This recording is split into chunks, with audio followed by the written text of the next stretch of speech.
নমস্কার বন্ধুরা, বৃক্ষভূমি চ্যানেলে আপনাদের সকলকে স্বাগত জানাই। বন্ধুরা, আজকে আমি আপনাদের দেখাবো এই যে দেখুন চন্দন গাছ। এটা হলো লাল চন্দন। তো এই চন্দন গাছটা টবে লাগিয়ে আজকে আমি আপনাদের দেখাবো। তো বন্ধুরা, এই চন্দন গাছটা আমি এনেছি বা ছাদ বাগানে টবে লাগাচ্ছি, এটা বনসাই করার জন্য। তো চলুন দেখে নিয়ে যাক এই চন্দন গাছের জন্য কি ধরনের মাটি ব্যবহার করছি আর মাটিতে কি কি মেশাবো। তো বন্ধুরা, এই যে দেখুন টব আর এই মাটি, প্রথমে মাটিটা ঢেলে নেবার পরে এটা হলো নর্মাল দোআঁশ মাটি, আর এর সঙ্গে শুধু মেশাবো 1 বছরের পুরনো গোবর সার আর দোকান থেকে কেনা জৈব সার একটি মিশ্রণ, যেটা আমি বেশিরভাগ নতুন গাছ লাগানোর সময় ব্যবহার করে থাকি। এই যে দেখুন 2 মুঠো দিয়ে দিলাম। দেওয়ার পরে এই মাটির সঙ্গে এটাকে ভালোভাবে মিক্স করে নেব।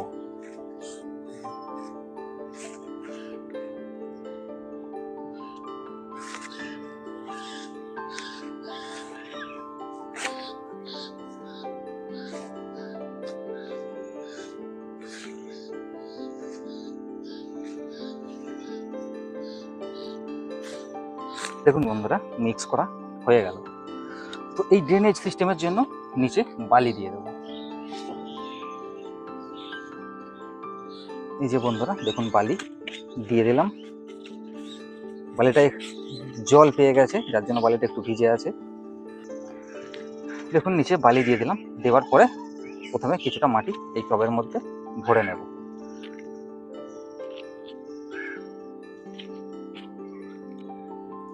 দেখুন এবার এই গ্রো ব্যাগ থেকে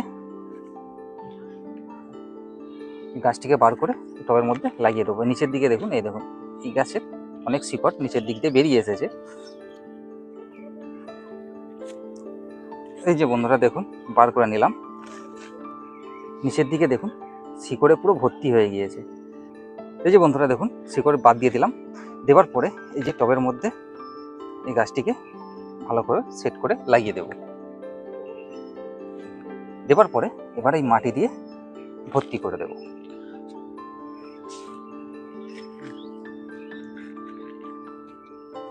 এই গাছটা যখন একটু মোটা হবে বা আর একটু যখন বড় হবে, তখন একে বনসাইয়ের মতো শেপ সাইজ দিয়ে দেব।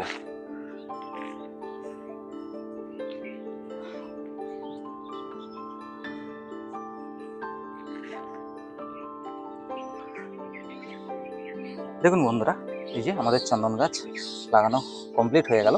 তো এতে শুধু এবার জল দিয়ে দেবো।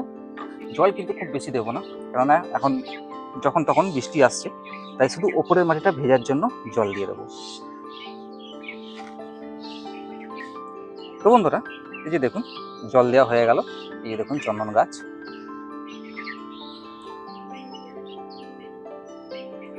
তো আগামী আপডেট পেতে চ্যানেলটি অবশ্যই সাবস্ক্রাইব করে রাখবেন, আর ভিডিওটি ভালো লাগলে ভিডিওটিতে একটি লাইক করে দেবেন।